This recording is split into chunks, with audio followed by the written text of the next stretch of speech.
Hello दोस्तों, कहानी संग्रह चैनल में आपका स्वागत है।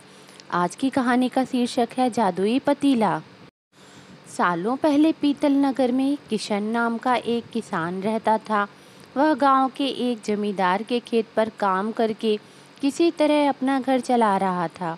पहले किशन के ही खेत थे, लेकिन उसके पिता के बीमार होने के कारण उसने अपने सारे खेत बेचने पड़े।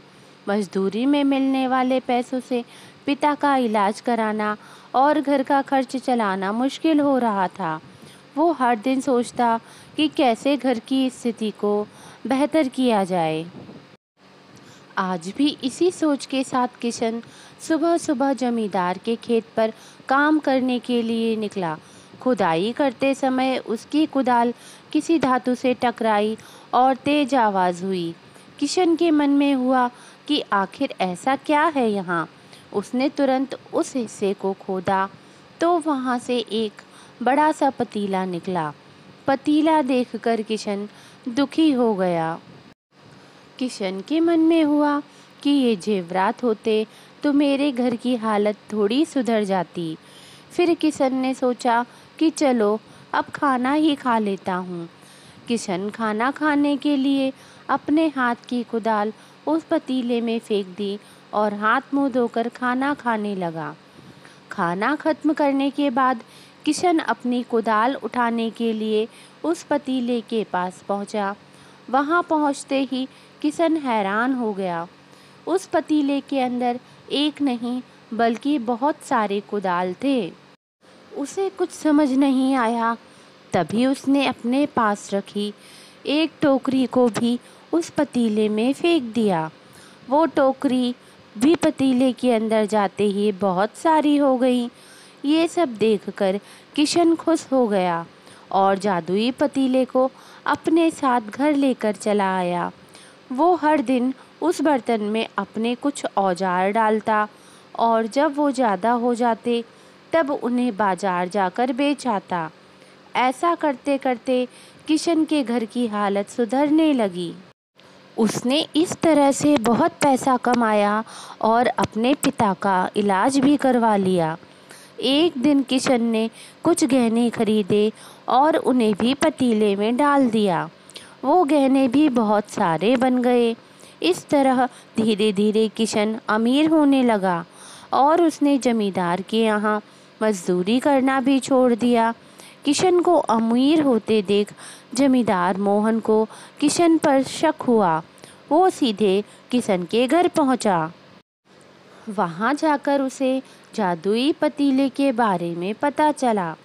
उसने किशन से पूछा, तुमने यह पतीला कब और किसके घर से चुराया? डरी हुई आवाज़ में किशन बोला, साहब, ये पतीला मुझे खेत में खुदाई के समय मिला था। मैंने किसी के घर पर चोरी नहीं की है। खेत में खुदाई की बात सुनते ही जमींदार ने कहा, यह पतीला जब मेरे खेत से मिला तो यह मेरा हुआ। किशन ने जादुई पतीला ना लेकर जाने की बहुत मिन्नतें की, लेकिन जमींदार मोहन ने उसकी एक नहीं सुनी। वो ज़बरदस्ती अपने साथ वो जादुई पतीला लेकर चला गया। जमींदार ने भी किशन की ही तरह उसमें सामान डालकर उन्हें बढ़ाना शुरू किया। एक दिन जमींदार ने अपने घर में मौजूद सारे गहने एक एक करके उस पतीले में डाल दिए और रातों रात बहुत अमीर हो गया। एकदम से जमींदार के अमीर होने की खबर पीतल नगर के राजा तक पहुंच गई। पता लगाने पर राजा को भी जादुई पतीले की जानकारी मिली। फिर क्या था, राजा ने तुरंत अपने लोगों को भेजकर जमींदार के यहाँ से वो पतीला राजमहल मंगवा लिया।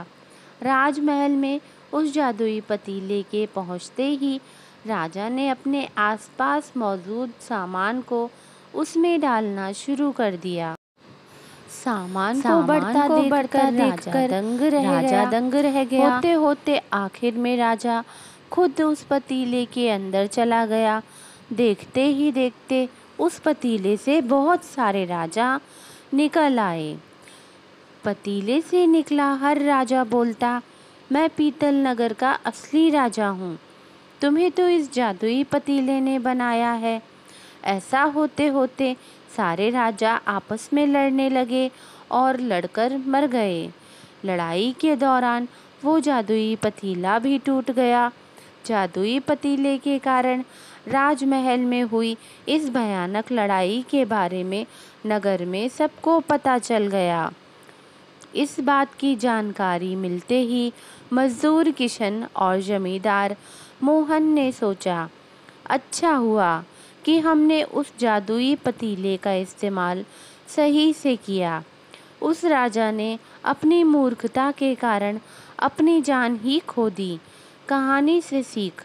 जादुई पतीले की कहानी से 2 सीख मिलती हैं। पहली कि मूर्खता का अंत बुरा ही होता है। दूसरी यह कि हर सामान का इस्तेमाल संभल कर करना चाहिए, अति हानिकारक हो सकती है।